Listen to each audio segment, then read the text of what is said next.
High বন্ধুরা, সবাই কেমন আছেন? শিপসফটের পক্ষ থেকে আমি শিপন কর্মকার আপনাদের জানাই স্বাগতম। তো আজকে আমরা CSS3 এর অ্যানিমেশন নিয়ে দেখব। তো চলুন আমরা কাজ শুরু করে দিই। তো আমি আজ CSS3 এর অ্যানিমেশনটা একটা ফন্টসমের আইকনের মধ্যে প্রয়োগ করে আপনাদের দেখাবো। তো প্রথমে আপনাদের বেসিক একটা জিনিস দেখিয়ে নিই, তারপর এটা দেখে।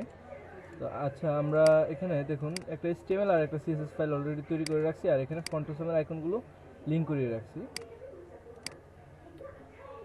তো আমরা একটা কাজ করি, এখানে একটা বক্স তৈরি করি। প্রথমে একটা বক্সের মধ্যে ব্যাকগ্রাউন্ডের কালারটা চেঞ্জ হবে আমাদের।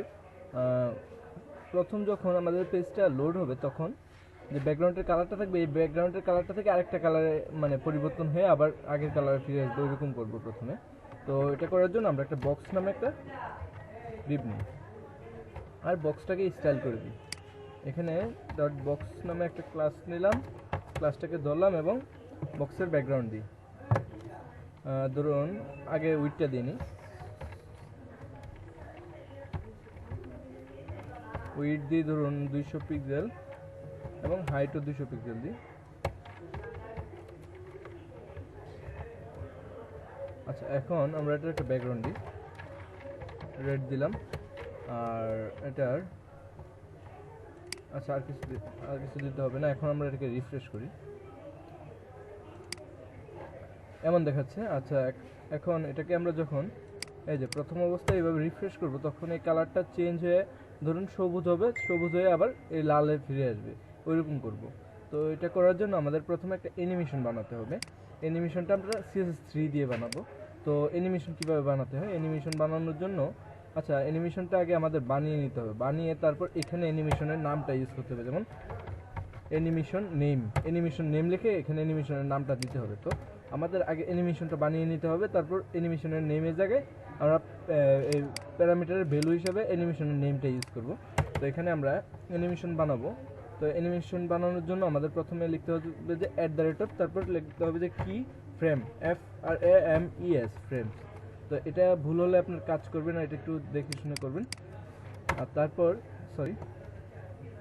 তারপর এখানে স্পেস দিয়ে আপনার এখানে যেই অ্যানিমেশনের নামটা দিবেন, এখানে আমরা অ্যানিমেশন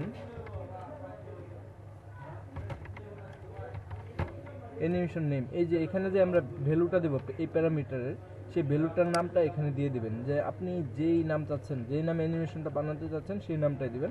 আপনার ইচ্ছে মতো যে কোনো একটা নাম দিতে পারেন, কোনো সমস্যা নেই। তবে অ্যানিমেশন অনুযায়ী নামটা দিলে আপনার পরবর্তীতে বুঝতে সুবিধা হবে। আচ্ছা, আমি ধরুন এখানে বক্স নামে একটা অ্যানিমেশন নিলাম, তারপরে এখানে সেকেন্ড ব্র্যাকেট দিয়ে অ্যানিমেশনটা আমরা তৈরি করব। তো আমরা অ্যানিমেশনটা তৈরি করার জন্য এখানে আমাদের লিখতে হবে যে প্রথমে এই যে দেখুন এটার মতো করব আমরা। এখানে W3 করে যাই, দেখুন এখানে একটা অ্যানিমেশন আছে, এই যে এটার মতো করব। দেখুন এটা ব্যাকগ্রাউন্ডটা চেঞ্জ হয়ে আবার আগের অবস্থা ফিরে আসছে। তো এটার জন্য আমাদের ওরা কি করছে দেখুন, এখানে লিখছে ফ্রম তারপর টু, মানে ফ্রম প্রথম অবস্থা কেমন থাকবে তারপর কেমন হবে ওইটা বুঝেছে। আচ্ছা, তো আমরা এটা করি, চলুন। এখানে আমাদের তাহলে লিখতে হবে যে ফ্রম লিখে ফ্রম তারপর সেকেন্ড ব্র্যাকেট দিয়ে এখানে আমরা কাজটা করে দেবো। যেমন আমরা ফ্রম মানে নর্মাল অবস্থা কেমন চাচ্ছি, আমাদের নর্মাল অবস্থা রেড থাকবে। তো আমরা এখানে লিখে দিই যে ব্যাকগ্রাউন্ড রেড, এবং পরে কি হবে এটা এখানে 2 দিয়ে লিখে দেব। তো পরে হবে আমাদের ধরুন ব্যাকগ্রাউন্ড গ্রিন। আচ্ছা, এখন আমরা পেজটাকে রিফ্রেশ করি, দেখি কি অবস্থা।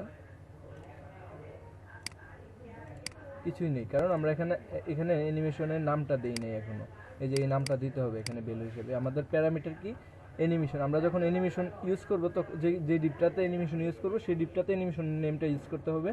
আর আমরা যে নামটা ইউজ করব অ্যানিমেশনের, মানে যে ভ্যালুটা ইউজ করব অ্যানিমেশনের প্যারামিটারে, সেই ভ্যালুটা দিয়ে একটা অ্যানিমেশন বানিয়ে নিতে হবে। যেমন আমরা এখানে একটা অ্যানিমেশন বানালাম, এখন অ্যানিমেশন নেমের জায়গায় আমরা জাস্ট বক্সটা ইউজ করে দেবো এবং এটাকে সেভ করব। আর এটা আসলে আমাদের এখানে অ্যানিমেশনটা কতক্ষণ টাইম লাগিয়ে হবে সেই টাইমটাও দিয়ে দিতে হবে এখানে, এভাবে যে আপনার অ্যানিমেশন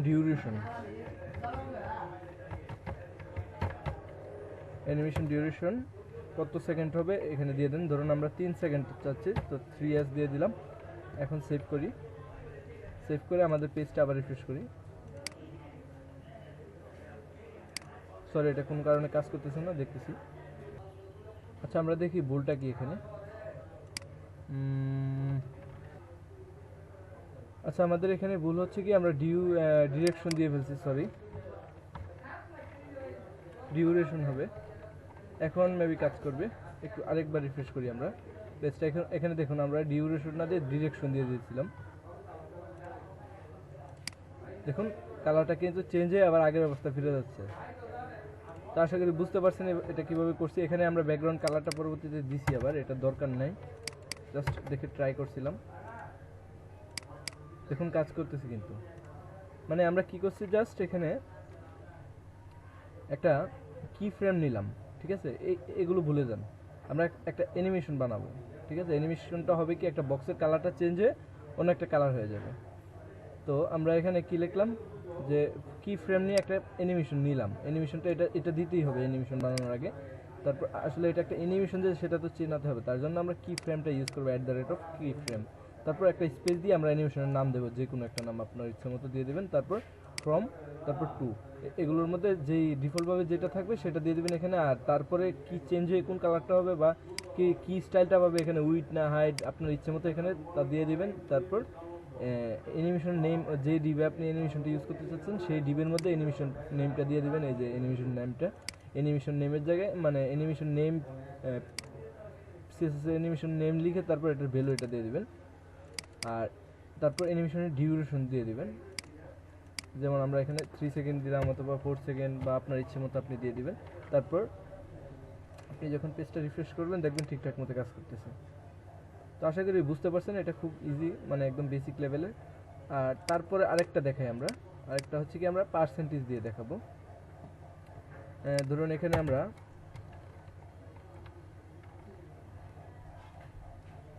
আরেকটা অ্যানিমেশন নেই, যেমন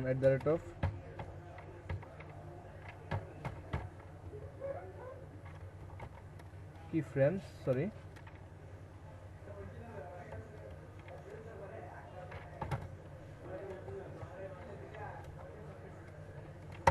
কি ফ্রেমস। আচ্ছা, এখানে আরেকটা নাম দিই, যেমন ধরুন আমরা একটা কাজ করি। আচ্ছা, অ্যানিমেশনটা পরে বানাই, আমরা একটা কাজ করি আগে, কোথায় অ্যানিমেশনটা ইউজ করবো সেটা আগে ফিক্স করে নিই। আমরা এখানে আরেকটা ডিপ নিই, ধরুন বাইক নামে একটা ক্লাস নিই। এখন আমরা করব যে একটা বাইক এখান থেকে এখানে আসবে, এখান থেকে এখানে এসে তারপর আবার ব্যাক করে আগের জায়গায় ফিরে যাবে, এরকম একটা অ্যানিমেশন তৈরি করব। তো আমরা বাইকটা ফন্টোসান থেকে নিয়ে আসি,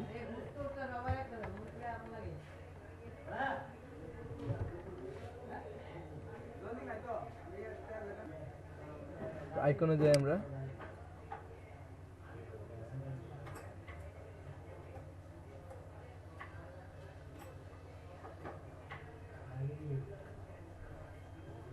এই যে দেখুন একটা বাইসাইকেল পাইলাম, এটাকে আমরা বাইক হিসেবে ইউজ করি।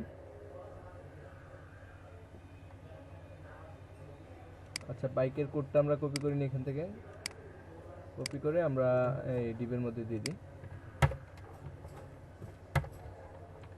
এখন এটাকে রিফ্রেশ করে দেখি কি অবস্থা।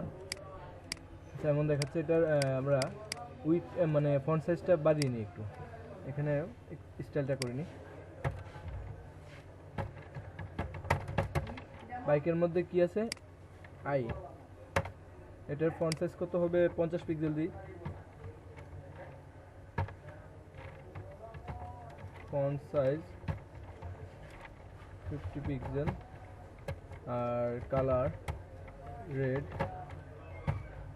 মার্জিন টপ আমরা বাইক যে ডিপটা আছে ওইটাকে করবো।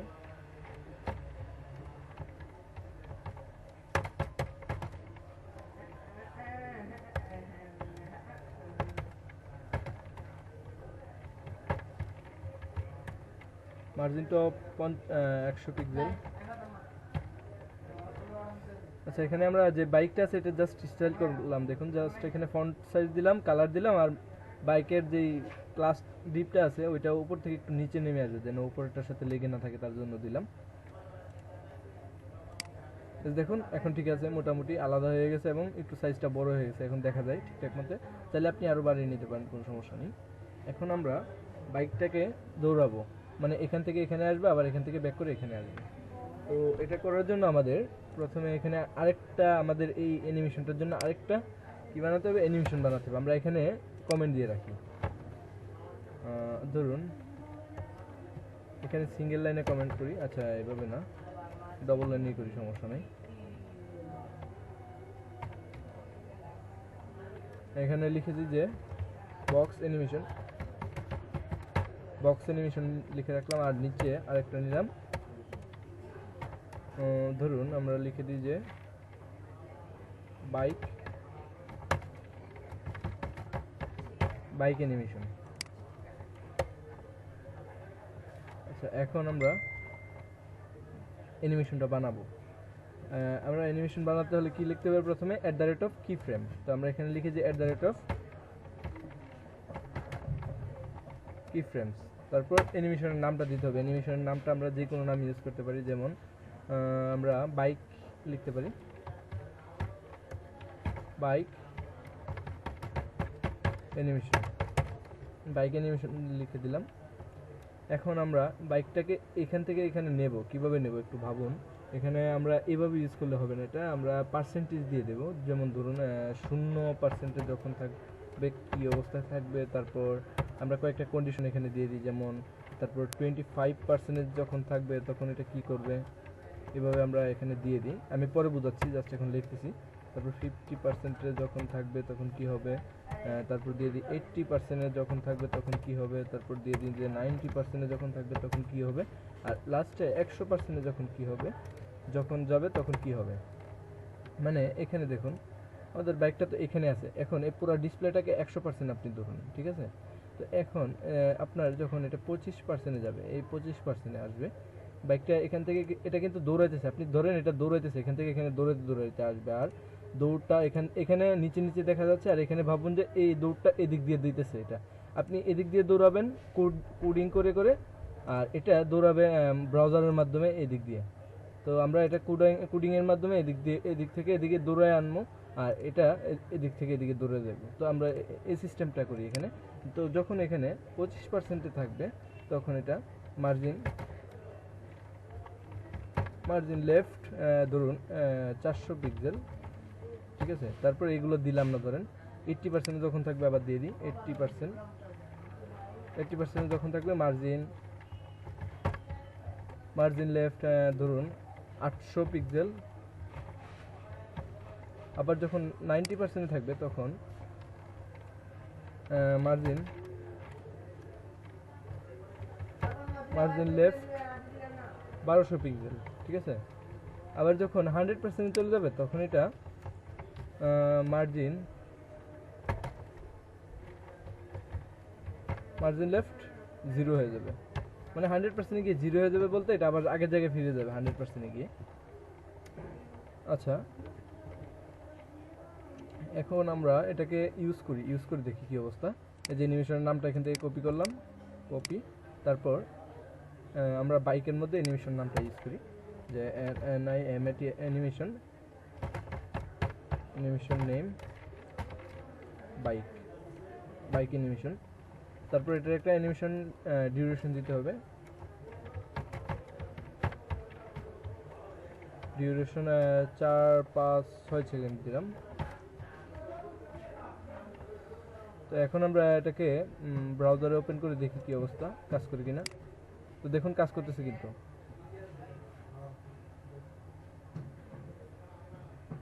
আমরা এখানে কি করছি দেখেন, চাইলে এটা এক দৌড়েও নিতে পারতাম আমরা। এই যে দেখুন, এই যে এইগুলো যে দিছি তার জন্য এগুলো গিয়ে থামতেছে। আমরা যদি একসাথে ইউজ করি তাহলে আর থামবে না, দেখুন এক দৌড়ে যাবে আবার এক দৌড়ে ফিরে আসবে, দেখছেন।